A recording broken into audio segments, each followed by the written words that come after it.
going to show you how to set up Vault in 10 minutes or less, I hope. My Helm video went just over 10 minutes, so this may do too. We'll see what happens. Anyway, what is Vault? Vault is a secrets management. You should be using it, or something similar like Bitnami's sealed secrets. Just stop writing your secrets in plain text. Stop writing them down on a piece of paper somewhere. Stop storing them in a file on your computer that isn't secure. Just stop, okay? Just stop. Make sure they're secure. This is one way of doing that. So do it, basically. Now, by the end of this video, you'll have installed Vault on your Kubernetes cluster.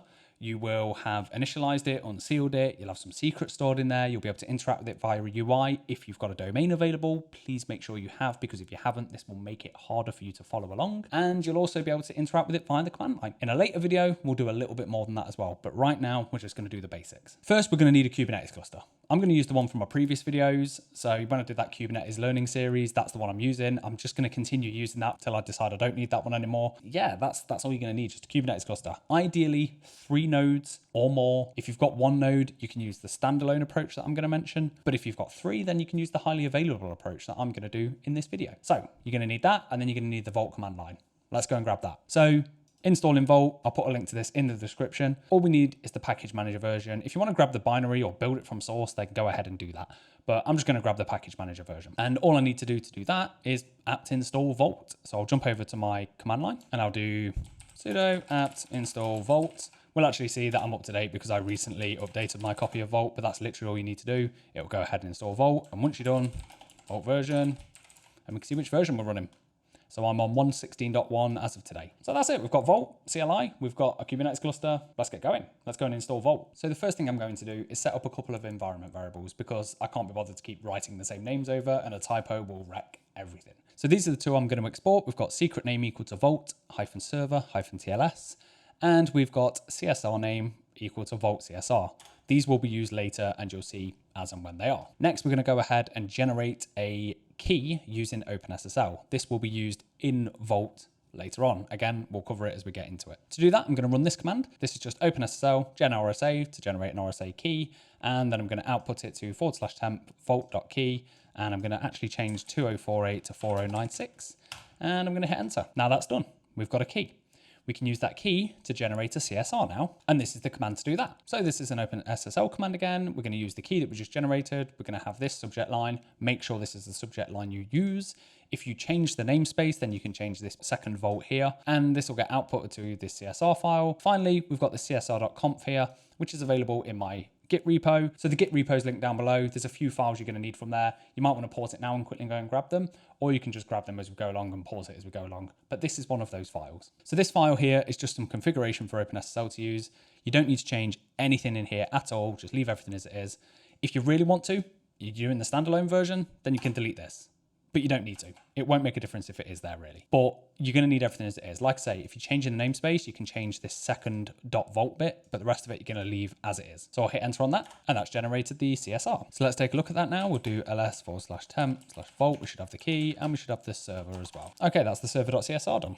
So that's that file finished with. We can close that off. So now we're going to generate a certificate sign-in request in Kubernetes. This is used to generate a certificate. So what we'll do is we'll pass the CSR, the server.csr we just generated, into the CSR in Kubernetes. That will then generate a certificate for us, basically a self-signed certificate.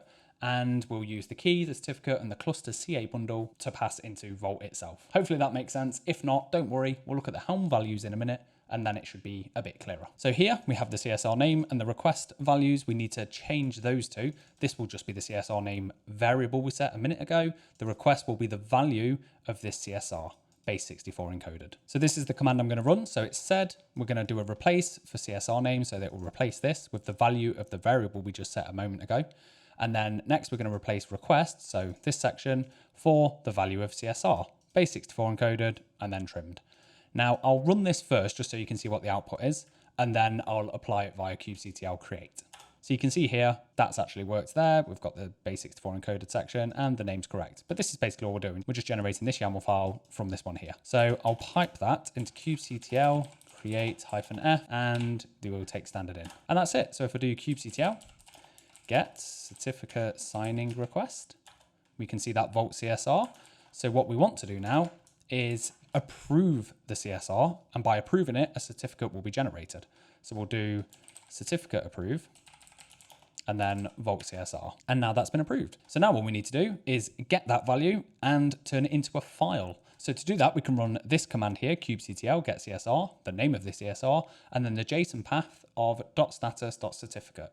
That is the certificate that's been created as a result of us approving the CSR. I'm going to just set that as a variable as well, so that I can use it in the next command. And in this command, I'm just going to echo that out, that variable we just set. So the certificate, which will be base64 encoded, we'll pass it into OpenSSL, decode the base64, and then pass it into a file into temp called vault.crt.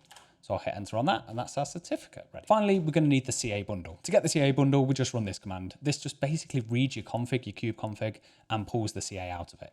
We're going to pipe that into base64, decode, and then we're going to pass that into /temp vault.ca. And that's it. We've got our certificate, we've got our key, and we've got our CA bundle. Now we can go ahead and create a secret that contains all of those. However, before we do that, we're going to need a namespace. So I'll do kubectl create namespace vault, and then we can go ahead and create the secret. So I'm going to run this command, kubectl create secret, type of generic. We're going to use the secret name variable that we set earlier in the namespace vault, and then we're going to use those 3 files we've just created and pass them in as from file values into the secret. So this will create 3 fields in the secret using these as the contents. So I'll hit enter on that, and that's our secret created. Now what we need to do is go ahead and install Vault. To do that, we're going to need some Helm values like the csr.conf and the csr.yaml. These are in my GitHub. So in here, we've got a bunch of sensible defaults, and I'm going to skip past most of this. If you don't know Helm yet, I did a video on it last time. Go and have a look at that, then come back maybe. But we're just passing in some values to a Helm chart here. We're going to pass in that secret we just created as an extra volume. We're going to set the CA certificate that we have created and we'll be injecting in via the secret as an environment variable for Vault so that it knows which CA to use. If we carry on down, we've got this standalone section here. If you have one node and you don't want to do high availability, which I don't recommend, then you can use this standard part here. All you need to do here is change this to true and change this one to false under HA. I'm not going to be doing this. I'm going to be doing this section here. We're going to be passing in those certificate keys and Vault CAs as a secret. They will be mounted to these locations. And you can see that that's pretty much repeated across the board. This storage RAF, I'm not going to get into this right now, but it's basically required for the high availability Vault. If you have a look at the standalone, you'll see RAF isn't there. Next, we have the ingress section. So I've set my domains here. And then finally, we're going to create the UI and make sure it's available to us. So we can go ahead and install it now using the Helm command. If you want to know how to do that, we can jump back over to here, and you can see if we scroll down a little bit further from where we were at the top here, Helm for Kubernetes, we've got this Vault Helm chart. If we go ahead and click on that, it will give us the commands to add the repo. Once that's done, you can go ahead and install Vault. And to do that, I'm just going to run this one command, Helm install Vault. This is the namespace I'm going to have it in, and this is the Helm values file that I have just run you through. So I'm going to hit enter on that, and there we go. That's Vault going. Okay, we have Vault installed, but it's not initialized and it's not ready for accepting secrets yet. We can't do anything with it yet. So what we need to do now is initialize Vault. It will give us some unseal keys and a root token, and then we need to unseal Vault on all 3 pods. So first I'm going to run kubectl execute against Vault 0, and I'm going to run Vault operator init. This will give me my unseal keys and my root token.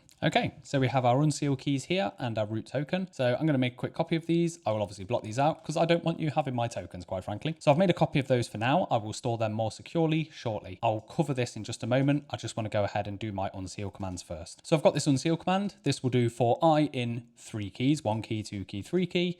And then it will run kubectl execute against one of the pods again, and it will run Vault operator unseal and then use the key in the for loop. If you ever see it at the end where it says sealed true again, just run that command again and you'll see sealed false. And that's it. We should be able to see the logs for Vault now, and we're not getting any restarts here. Everything looks like it's pretty good. So if we do kubectl get ing, and there it is. Let's go ahead and load this up to see if the UI is up and running. Okay, so it looks like it's loading, but it's taking a bit of time. I'm just going to jump over and look at my Nginx logs, and I can see that responses are happening and I'm getting 200 responses, but it seems to just be taking some time. It could be some network issues on my side, to be honest. I've been having a few network issues today, so it's entirely possible that's what it is. So what I'll actually do is I'll do a port forward on this instead. So I'll do that, jump back over to here. Okay, so that's working fine. It just is my network, that's all it is. So I'm not too concerned about that. The Vault UI is up and running, as you can see here. And now all I need to do is put my root token in.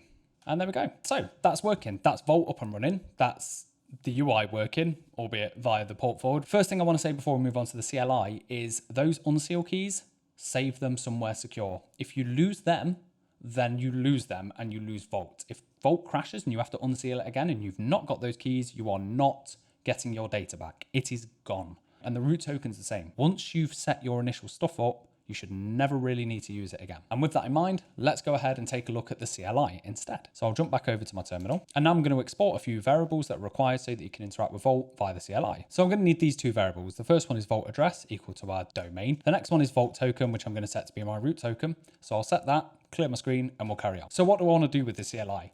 First thing I want to do is create a policy that's read only. Then I'm going to create a token that allows us to read secrets. That token has to be bound to the policy. Basically, we create the token and say, this token uses this policy to interact with Vault. So we'll create the policy first, then we'll create the token. We'll create a secret using the Vault root token, and then we'll try and read that secret with the token we create. Hopefully that makes sense. Let's go through it now. So the first command I'm going to run is Vault policy write, and then the name of the policy. So this policy is going to be called reader. And then I'm going to just straight in put this particular stuff. We could write this to a file and pass the file in, but I don't need to in this case. I can just do it all in line. So I'm going to say that we can read everything from the root path. That's what this /start is. The capabilities are read and list secrets. So I'll go ahead and click enter, and that's worked. So the domain is working. I've still got the domain set as my environment variable. So it just looks like the problem was on the browser side of things. So I'm not too concerned. The fact that that's just worked shows that it is working. Next, we're going to go ahead and create a token that's bound to this policy. And to do that, I do Vault token create, and then I could set a period if I wanted to. I'll explain this in just a second, and then I'm going to pass a policy in, and that policy is going to be reader. So what I'm doing here is saying I want to create a token that's bound to the policy reader, which is the one we've just created. And I'm saying period 720 hours. Now, if you don't put this in, then this token will not be renewable. So if you don't put this period in, then you will never ever be able to renew it no matter what. If you do put this period in, then you can renew it as long as the token is still active. If the token expires, then it still will not be renewable and you'll have to create a new one anyway. So I'm going to click enter on this, and that's the token. I'll revoke this token, so I don't mind showing you this, but you can see here we've got this brand new token that's been output. I'm going to go ahead and copy that. I'll open a new tab. I'll export these environment variables again, except this time Vault token is going to be equal to this new token that we just generated. Now let's go back over to the results, and we can see here that we've got the policies of default and reader. So we've got that token created. It's valid for 720 hours. It is renewable because we set that period flag. Let's go ahead and try and create a secret. But before we do that even, we need a secrets engine, somewhere to store it. So I'm going to do Vault secrets enable. We need to give it a version, which is version equals 2, and then KV, which is the key value secrets engine. Now, if I don't give this a name, it will default to KV and have a path of secrets, but I'm going to give it a different path. And that path is going to be equal to cube-secrets. Now, if I go back over to the UI, you'll see what's been created. So if I jump into the secrets engine again, or come out of secrets engine and go back in, we've got this cube secrets section here. So if I hit enter on that, we can start just creating secrets. So I'll just put test1 and test as the value, and then click save. So that secret's been created. We can also do paths in this as well. So we can do something like test/another, and then let's just dump some data in here. And you can see now we have a path in there. We can use the UI, that's fine, there it is. Or we can go back over here and start querying things and adding things here. So I can do Vault, KV, put, and then I need the path. So cube secrets, another test, and then I'll just put something equals secret. And if I hit enter on this, it will just create that secret for us. So there it is. There's the secret path. We've got the created time. We've got the deletion time. There isn't one. It's not been destroyed, and it's version 1 of the secret. We can now get that if we want to. And if we do that, we can see the key and the value right there. We can also jump back over to the UI, and we can see there we've got another test with something equals secret. Let's go ahead and run that command again, but we'll do it under the other token now, because we did this as the root token, if you remember. So we'll jump over to this one. So we'll try and add another secret or value into another test, or we can just try another test. Let's do that. Either way, we're going to see permission denied. We're not allowed to do that. We can, however, still read the contents of another test. So if I do key value get cube secrets, another test, press enter, we can still read that. So we have this read only token available to us now. Well, that was it. That was a tough one, and there's a lot of information there. So if your head's spinning a little bit, don't worry too much. It can seem a little bit confusing when you first do it. It's just a lot of steps to set up Vault. But in reality, all we're doing is creating some certificates that we pass to Vault. We initialize Vault, we unseal it, and then we can create our tokens and our policies as we require. It just seems like a lot of steps when you do it, because it is a lot of steps when you do it. So that's everything. That's all we're doing today.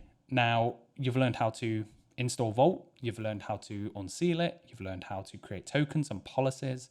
We've logged in via the UI, we've logged in via the CLI. We've pretty much got everything we need to be able to interact with Vault now. What I want to do next though, is I want to set up Authentic so that I can do OIDC authentication with Vault, meaning I don't need to use tokens to authenticate myself with Vault.